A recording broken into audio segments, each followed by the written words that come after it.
নমস্কার, Kotlin learning সিরিজে আরও একটি নতুন ভিডিওতে আপনাদের স্বাগত। এই ভিডিওতে আমরা দেখব কোটলিনে কিভাবে আমরা অবজেক্ট অ্যান্ড ক্লাস তৈরি করতে পারি। এর আগে আমরা এটার প্রেজেন্টেশন অর্থাৎ থিওরিটা দেখেছিলাম। এই ভিডিওতে আমরা এটাকে দেখব যে কীভাবে আমরা এটা প্র্যাকটিক্যালি অ্যাপ্লাই করতে পারি। আগের ভিডিও যদি আপনি না দেখে থাকেন তাহলে এক্ষুনি আগের ভিডিও দেখে আসুন, নয়তো আপনার ক্লাস অ্যান্ড অবজেক্টের কনসেপ্ট নিয়ে একটু সমস্যা হতে পারে। এখন আমরা দেখব একটা ক্লাস আমরা কীভাবে তৈরি করতে পারি। আমাদের এখানে ক্লাস তৈরি করতে গেলে এখানে আমাদের ক্লাস কিওয়ার্ড ইউজ করতে হবে, লোয়ার কেসে ক্লাস একটা, তারপর আমাদের ক্লাসের নামটা প্রোভাইড করতে হবে।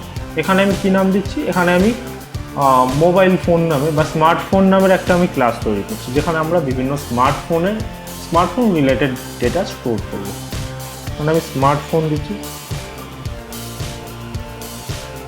এখানে আমি একটা জিনিস বলে রাখি, এখানে দেখুন আমি যে ক্লাসের নামটা দিয়েছি স্মার্টফোন, সেখানে আমি যে প্রথম অক্ষরটা সেটা আমি আপার কেসে ইউজ করেছি, অর্থাৎ বড় হাতের। এটা একটা গুড প্র্যাকটিস, এটা আমাদের মেনটেন করা উচিত।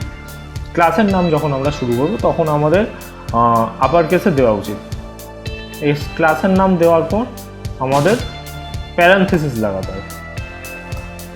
আমি যেহেতু ইন্টেলিজেআইডি ইউজ করছি, আমি ব্র্যাকেট যদি ওপেন করি সেটা অটোমেটিক্যালি এখানে ক্লোজ করে দেয়। এবার আমাদের প্যারেনথেসিস দেওয়ার পর এবার আমাদের ক্লাসের ভেতর বিভিন্ন প্রপার্টিস অ্যাড করতে হবে। যেমন আমি একটা স্মার্টফোন বানাতে চাইছি, সেখানে আমাকে মেনশন করতে হবে আমার ডিসপ্লে কী হবে, কত জিবি র্যাম চাই, স্টোরেজ কত হবে, সেগুলো আমাদের এখানে মেনশন করতে হবে। সেরকমই এখানে আমি একটা সিম্পলভাবে এখানে আমরা যেমনভাবে ভ্যারিয়েবল ডিক্লেয়ার করি সেরকমই আমাদের লিখতে হবে। এখানে আমাদের ফার্স্টে ফোনের নামটা দিতে হবে, নেম দেওয়ার পর অর্থাৎ আমাদের এটার মানে হলো ইনভার্টেড কমার মানে হলো আমাদের যে এই যে নেম যেটা, এটা অবভিয়াসলি স্ট্রিংয়েই থাকবে, সেই কারণে ইনভার্টেড কমা। এখানে আমি এক্সপ্লিসিটলিও এইভাবে স্ট্রিং লিখে দিতে পারি, স্ট্রিং, তাও হবে। স্ট্রিং এরকম দেওয়া যেতে পারে, কিন্তু আমাদের দরকার নেই। কোটলিন আমাদের এতটাই স্মার্ট যে ও নিজেই বুঝে নেয় আমাদের কি ডেটা এন্ট্রি করতে চলেছে। এখানে আমি প্রথমে স্মার্টফোনের নাম দিলাম, এরপর আমি তো স্ক্রিন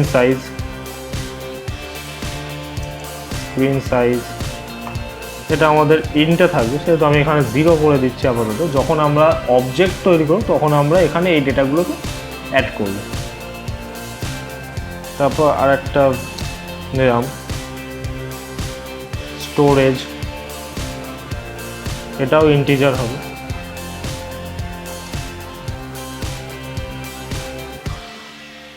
র্যাম, এখানে আমি কি করলাম, একটা স্মার্টফোন নামে ক্লাস বানালাম। স্মার্টফোন ক্লাসের ভেতর আমি এই যে 4খানা প্রপার্টিস আমি অ্যাড করলাম।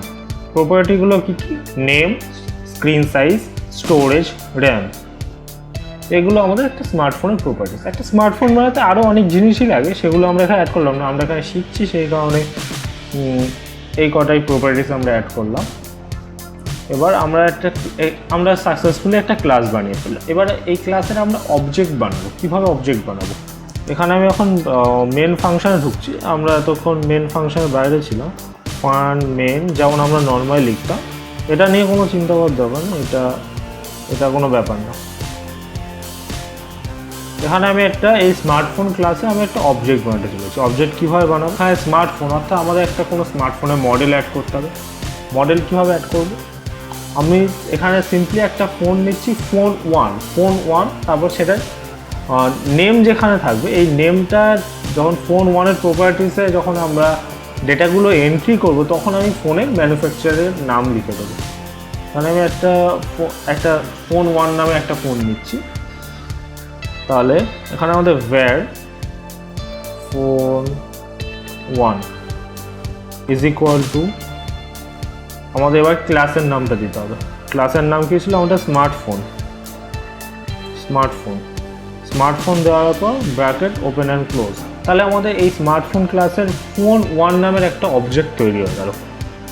এবার এই অবজেক্টে আমরা প্রপার্টিসগুলো কীভাবে অ্যাক্সেস করতে পারি সেটা দেখব। প্রপার্টিস অ্যাক্সেস করা খুবই সহজ। কীভাবে অ্যাক্সেস করবো, এইভাবে লিখবো ফোন 1 ডটের পর দেখুন আমাদের ডট দেওয়ার পর এই যে এখানে আমার অনেক অপশান চলে আসে, যে অপশানগুলো আমি যে প্রপার্টিসগুলো অ্যাড করি সেই প্রপার্টিসগুলো এখানে দেখাচ্ছে।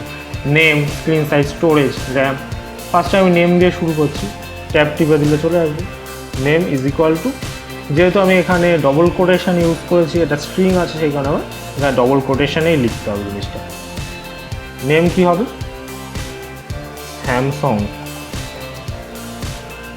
স্যামসাং গ্যালাক্সি A30 বলে আমি লিখে দিচ্ছি একটা ফোন।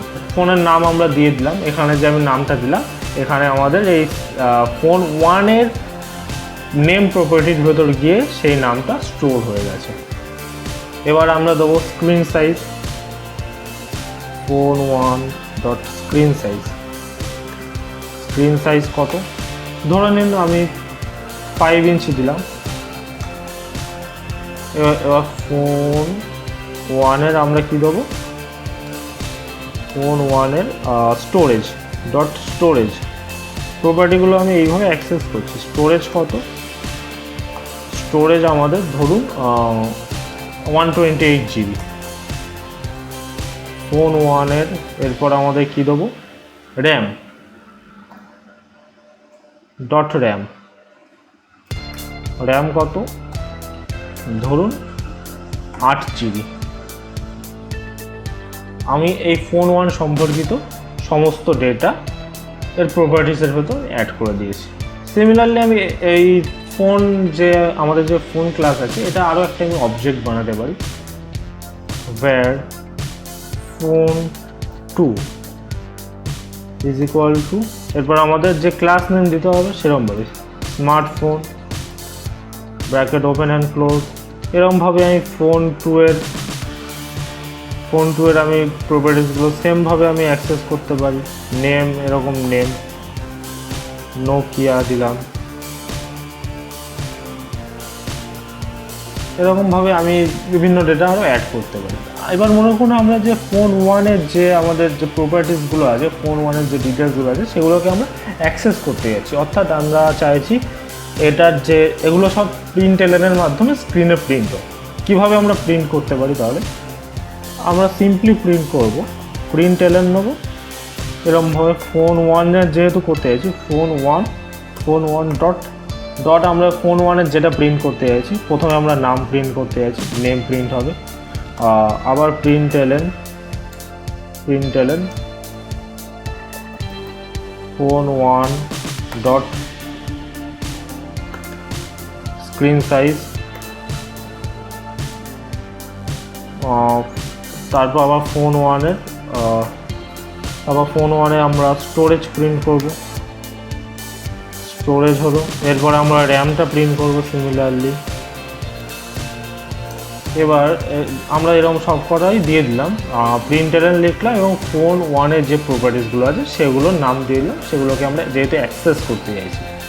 এবার এটাকে আমি রান করি, আর আমাদের সমস্ত এগুলো লেখা পড়বে কত কী আছে। এটা আমাদের রান হয়ে গেছে। এবার আমরা এখানে প্রথমে দিয়েছিলাম প্রিন্টএলএন ফোন 1 ডট নেম আমাদের স্যামসাং গ্যালাক্সি A30 আসছে। এখানে আমরা স্যামসাং গ্যালাক্সি A30 লিখেছিলাম, সেই কারণে A30 আসছে। এরপর আমাদের প্রিন্টএলএন ফোন 1 ডট স্ক্রিন সাইজ 5 আসছে, আমরা এখানে 5 দিয়েছিলাম। সিমিলারলি আমাদের স্টোরেজ আসছে 128, এখানে আমরা 128 দিয়েছিলাম। এইভাবে তাহলে আমরা সিম্পলি কোটলিনে ক্লাস আর অবজেক্ট ক্রিয়েট করতে পারি। আশা করি আপনারা বুঝতে পেরেছেন ক্লাস অ্যান্ড অবজেক্ট কীভাবে কোটলিনে ক্রিয়েট করে। এর পরের ভিডিও হতে চলেছে কোটলিনের কনস্ট্রাক্টার্স নিয়ে। এখানে যেমন আমরা প্রত্যেকটা প্রপার্টিস আলাদাভাবে আমরা লিখেছি, আমাদের অনেকটা বড় কোড হয়েছে, এটাকে আমরা কীভাবে শর্টে করতে পারি সেটা আমরা নেক্সট ভিডিওতে দেখব। তাহলে এই ছিল আজকের ভিডিও। যদি এই ভিডিও পছন্দ হয় তাহলে এই ভিডিওকে আপনারা লাইক করতে পারেন, এরকমই আরও ভিডিওস দেখার জন্য এই চ্যানেলকে আপনারা সাবস্ক্রাইব করতে পারেন। তাহলে দেখা হচ্ছে পরের ভিডিওতে। সবাই ভালো থাকবেন, থ্যাংক ইউ।